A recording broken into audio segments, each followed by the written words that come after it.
Namaskaram. Shri Mahaganapatiye Namaha. Shri Gurubhyo Namaha. Welcome to today's Samarpanam clip on Mailpili. Today we shall chant, learn and understand the slokas of Narayaniyam Dashakam 17. Let us first chant the slokas and then understand the meaning. Dashakam 17 talks about the story of Dhruva, one of the greatest devotees of the Supreme Lord. Dashakam 17, Shloka 1.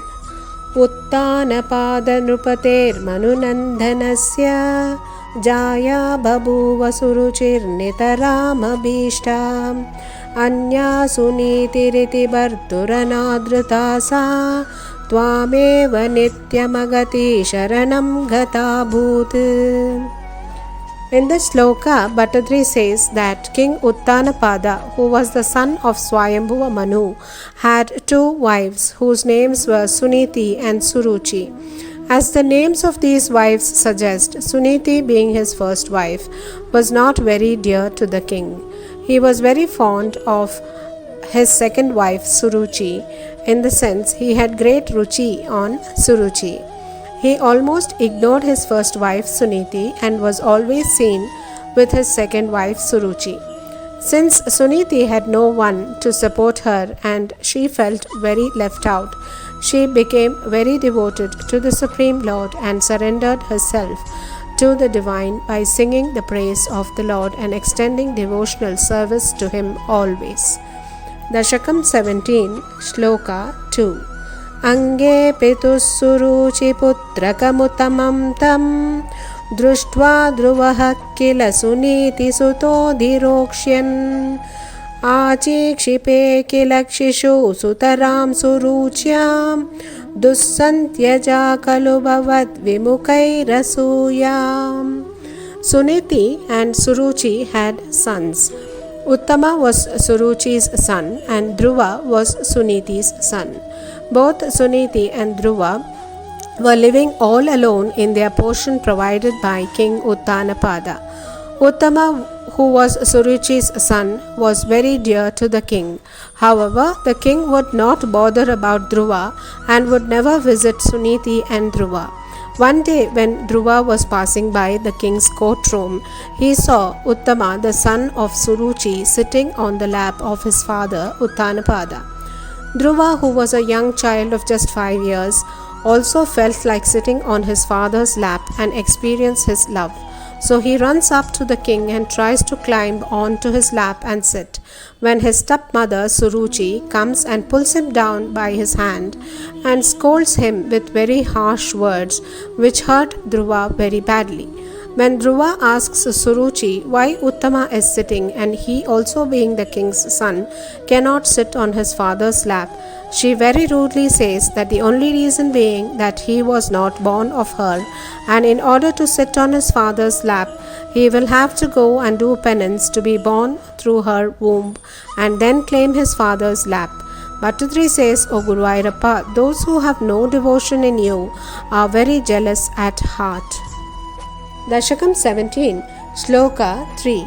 Tvanmohite pitari pashyati dharavashye duram durukti nihataha sagato nijambam sapi swakarmagati santaranaya pumsam tvatpadameva sharanam shishave sashamsam.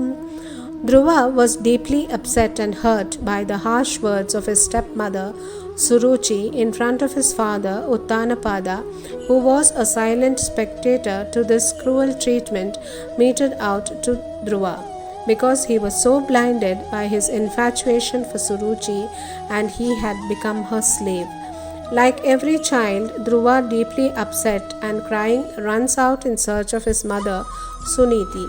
Here Bhattadri says Suniti consoles her upset child Dhruva and tells him that his stepmother Suruchi had actually told him a very wise thing to take solace in the Supreme Lord by way of penance, as those affected by fate are the ones who seek the supreme truth, and the ever so loving Lord alone becomes their only refuge.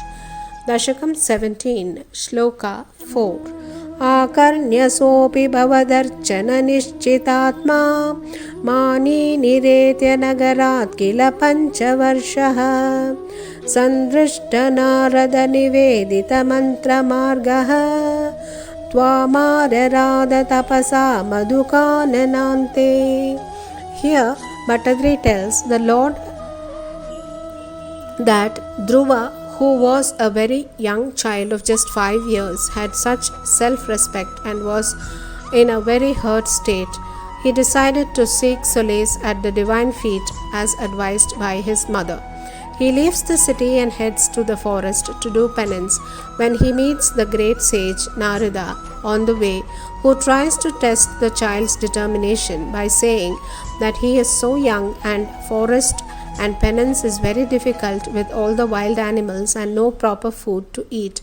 But Dhruva expresses his strong determination and says that he will proceed for penance and seek the supreme truth at any cost. Sage Narada, pleased by his determination, teaches him the method of worship, and Dhruva learns all the mantras from him and takes his blessings. As advised by Sage Narada, the little child Dhruva heads to the forest called Madhuvana for penance. Dashakam 17, Shloka 5. ताते विषण्ण हृदये नगरीं गतेन श्रीनारदेन परिसान्त्वितचित्तवृत्तौ बालस्त्वदर्पितमना क्रमवर्धितेन निन्ये कठोरतपसा किल पञ्चमासान्. In this shloka, Bhattadri says that meanwhile King Uttanapada was struck by immense guilt and was very repentant and sad that he could not stop such a cruel treatment that was meted out to Dhruva by Suruchi. He was thinking of going in search of his son Dhruva, as he had by now heard that the upset Dhruva had left to the forest to do penance. That's when sage Narada appears in front of the king and consoles him and tells him that Dhruva is a child of great valor and determination, and that he will be fine and will indeed be successful in his mission of attaining the blessing of the Supreme Lord. On the other hand, Dhruva had reached Madhuvan and started his penance, which got rigorous by the day. Dhruva, with great dedication, intensified his penance, and he had already completed 5 months of rigorous penance to please the Lord. Dashakam 17, Shloka 6. तावत्तपोबलनिरुच्चवसिते दिगन्ते देवार्तितस्त्वमुदयत् करुणार्द्रचेताः त्वद्रूपचिद्रसनिलीनमते पुरस्ताद् आविर्बभूवित विभो गरुडाधिरूढः.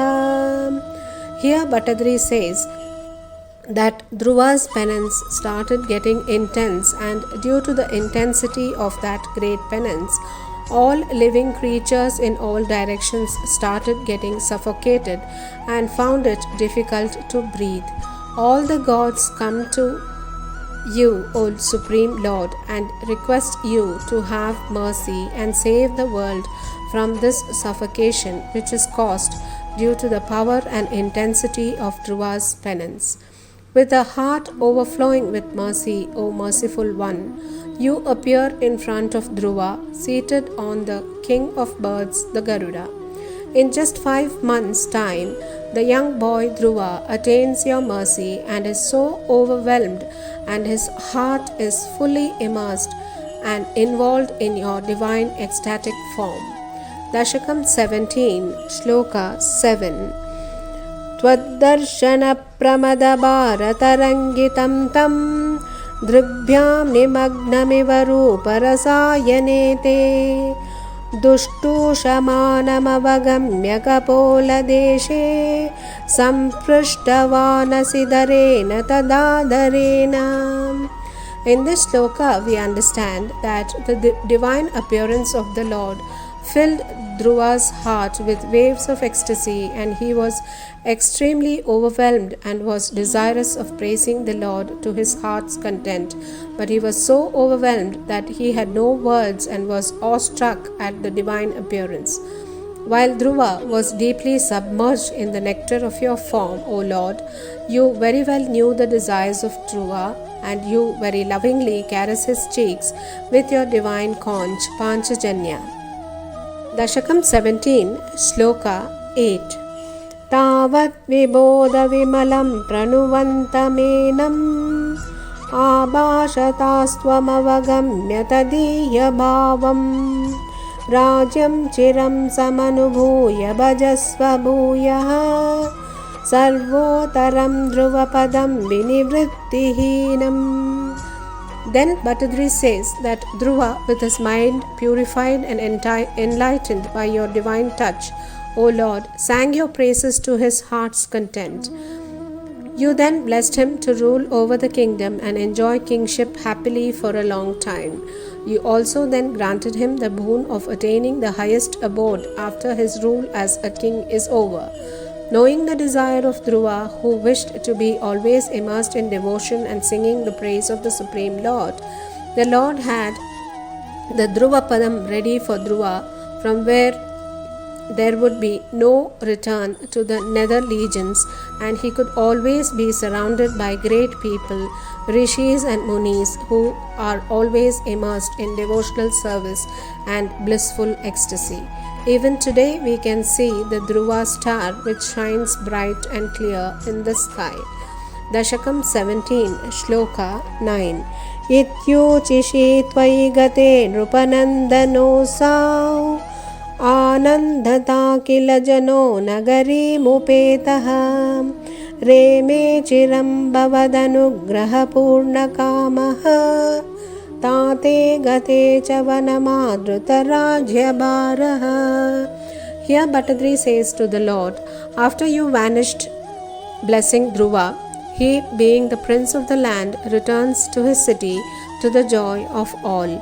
With your divine grace, all the wishes of Dhruva are fulfilled, and much later, after his father enters his Vanaprastha stage and retires from kingship and moves to the forest for penance, Dhruva took up the burden of kingship and, as per your blessing, rules the kingdom and lives happily for a very long time. Dashakam 17, Shloka 10.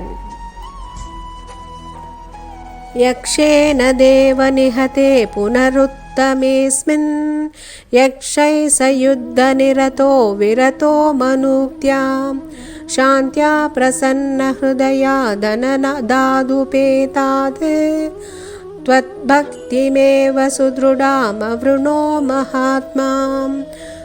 Bhattadri says, O Guru Ayyappa, once when Dhruva's brother Uttama was killed by a Yaksha, he was determined to wage war against the Yakshas. But in compliance with the request of Swayambhuva Manu, Dhruva withdrew from the war. Kubera, the king of the Yakshas, being pleased with Dhruva's forbearance, granted him a boon. But the large-hearted Dhruva asked only for the boon of firm devotion unto you. Dashakam 17, Shloka 11. Ante bhavat purushanita vimanayato amatra samam dhruvapade mudito yamaste evam swabrutya janapalana loladistvam vatalayadipa nirundi mamamayaugan. In this last shloka of Dashakam 17, Bhattadri says to the Lord, when Dhruva's life came to an end, he went with his mother in the aerial car, or what is called the Pushpaka Vimana, which was brought by your servants to the Dhruva region, or to the Dhruvapadam, which is high up in the heavens, where even to this day he resides happily as a guiding star, the Dhruva star, which is the brightest of all stars. O Guru Ayyappa, may you, who are an ardent protector of your devotees, shower your kindness on me and remove my afflictions, is what Bhattadri requests the Lord. Hare Krishna. गोविन्दनामसङ्कीर्तनं Govind Govind Narayan अखिलगुरो भगवन् नमस्ते श्री हरये नमः श्री महापेरियवा शरणम्